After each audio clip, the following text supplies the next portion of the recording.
Continuamos con esta entrevista con el doctor Eddie Olivares, juez titular de la Junta Central Electoral. Magistrado, hay un ingrediente, el tema, bueno, pues ya decidido por el Comité Político del PLD para reformar la Constitución y permitir la reelección del presidente Danilo Medina. Obviamente el choque que eso ha representado, pues entre el doctor Fernández, el presidente Medina y las partes de los congresistas.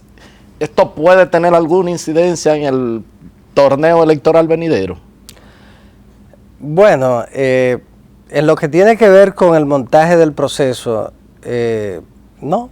Okay. Los partidos presentan candidatos, la Junta los inscribe si son escogidos democráticamente y conforme a lo que establece la Constitución de la República, cumple con esos requisitos constitucionales y legales. El requisito legal es la celebración de asambleas o convenciones conforme a lo que dicen los estatutos, y si cumplen con esos requisitos, más los requisitos que establece la Constitución, entonces la Junta los inscribe. Forman parte de una boleta electoral en la casilla que le corresponde al partido correspondiente, y de eso es que se trata, pero no cambia absolutamente el montaje del proceso electoral. ¿Cómo no? Y bueno, la discusión ya, usted como jurista, conocedor de la ley, conocedor de la Constitución, la discusión es si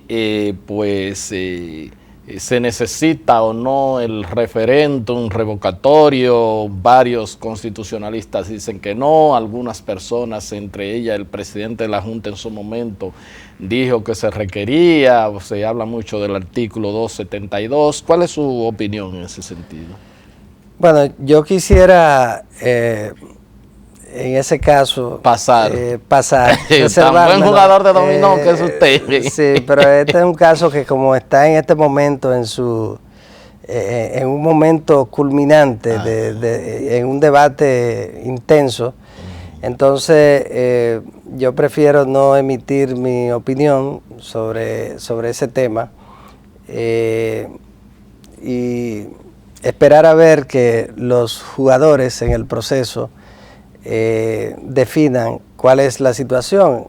En el caso de la Junta Central Electoral, la Junta inscribe al candidato que cumpla con lo que establece la Constitución, como le decía, y con lo que establece la Ley Electoral 275/97. De modo que es un tema que todavía está fuera del ámbito de la Junta Central Electoral, y en cuanto a mi opinión, yo prefiero reservármela. Sí hay que procurar que de ninguna manera ese proceso, en una etapa tan cercana a las elecciones, pueda impactar el proceso de un modo tal que le genere algún nivel de incertidumbre, de modo que ese es un tema de la comunidad política, del liderazgo político, y lógicamente ellos serán los que tendrán la última palabra. ¿Cómo no? En cuanto allá hay gente que dice, bueno, 5 años esta Constitución, modificarla tan rápido. Algunos dicen, bueno, siempre pues por temas puntuales que tienen que ver generalmente con la reelección del presidente de turno. No es una reforma de carácter consensual. Otros alegan todavía faltan leyes, como usted dijo, la propia ley electoral conforme al mandato de la nueva Constitución. O sea, esta Constitución todavía dice no ha parido el cuadro normativo que requiere, y ya se está hablando de reelección. Yo entiendo naturalmente que esos son, no de reelección, perdón, estoy hablando de modificación.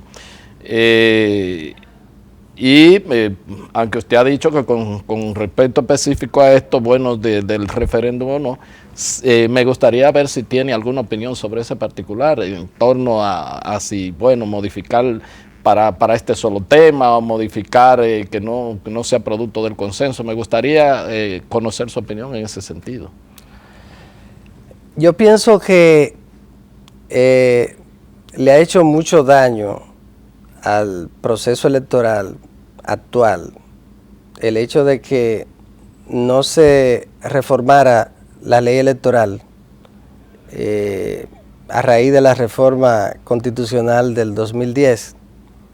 Quienes hicieron la Constitución y establecieron algunos dispositivos que eventualmente ayudarían a mejorar el sistema electoral y los procesos electorales, lo dejaron simplemente plasmado en la carta sustantiva y no procuraron concretizarlo en la ley. Generaron un déficit en la propia ley electoral 275/97 y entonces no llenaron, no cubrieron ese déficit.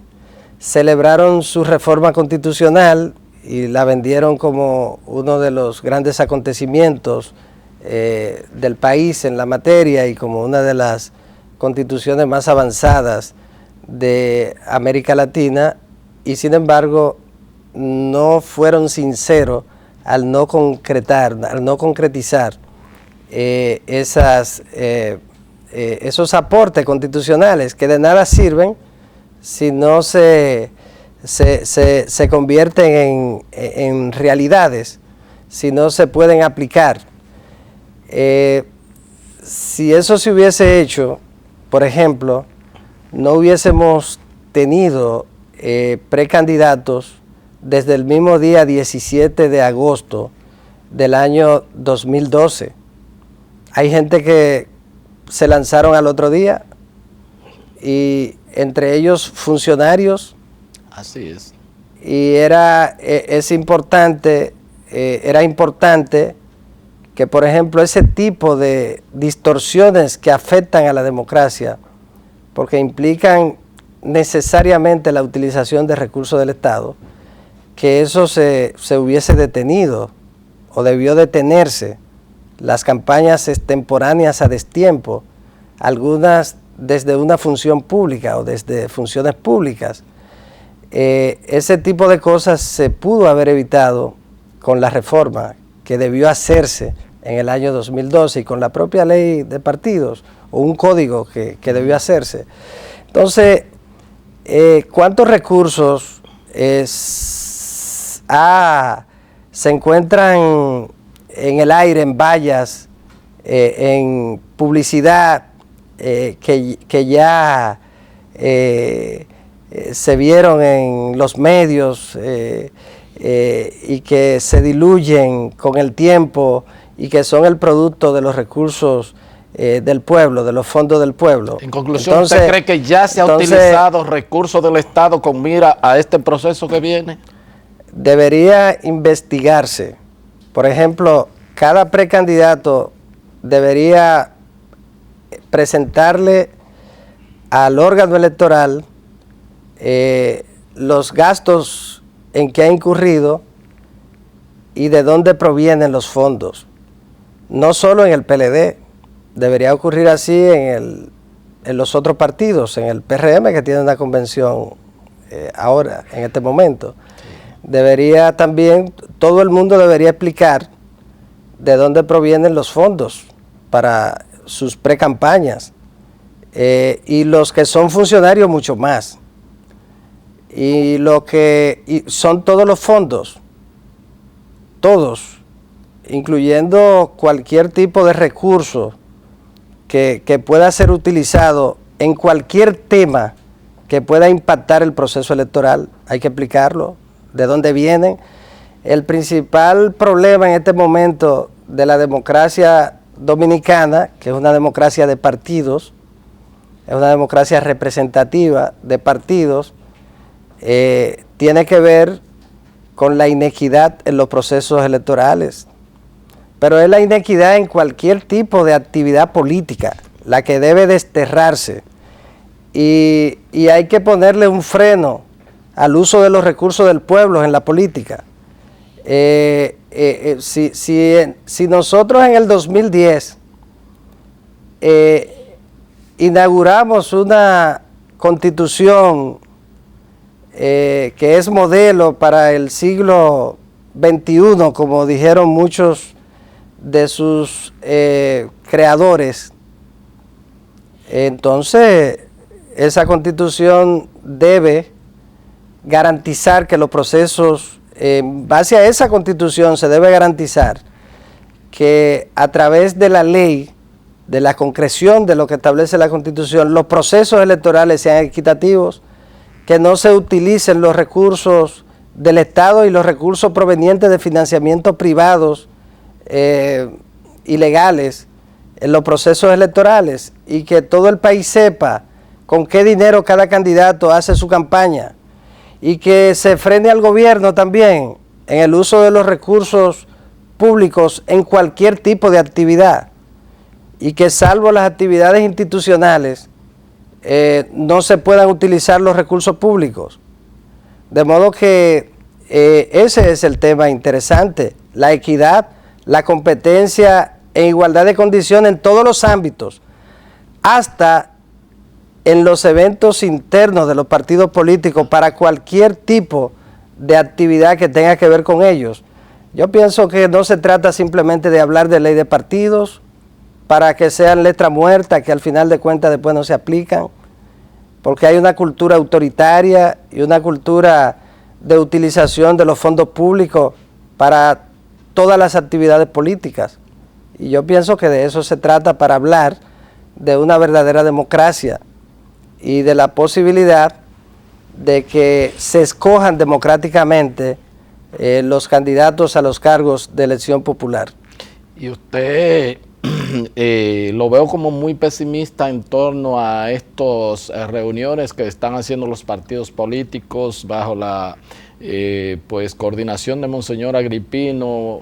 Usted hace mucho que viene descartando ya el hecho de que se pueda pues aprobar la ley de partidos y aplicarla en este proceso electoral. Hay un nuevo intento, se han hecho varias reuniones. ¿Usted cree que todavía esa ley puede parirse, se puede votar, pues se puede reglamentar y se puede aplicar para este proceso? Bueno, ojalá. Ahora, solo una sociedad improvisadora y una clase política que improvisa como la nuestra está discutiendo una ley de partidos a un año de las elecciones, cuando eso debió producirse en los anteriores 3 años. Y fíjate que la discusión se produce en medio de un debate tan delicado como el que tiene que ver con la reforma de la Constitución para modificar el procedimiento en función del tiempo para poder aspirar, para poder un presidente aspirar a las elecciones, a repostularse, a reelegirse. Entonces, en medio de este debate sobre la reforma constitucional, al mismo tiempo se está retomando el tema de la ley de partidos. Yo pienso que es una situación muy compleja. Yo creo que una buena ley de partido debe ser el producto de una discusión sincera y en un ambiente sereno, y que no debe hacerse para un caso particular, debe hacerse para que permanezca todo lo posible o todo lo necesario en el tiempo. Entonces, ojalá sea aprobada, ojalá. ¿Cómo no? Lo sigo viendo pesimista en ese sentido. Muchísimas gracias, magistrado. Esté ese teléfono atento porque estamos en ruta, que lo voy a estar llamando constantemente. Siempre a la orden. Como no, gracias a todos ustedes por haber estado con nosotros y será pues hasta otra entrega de su programa De Agenda. Hasta entonces.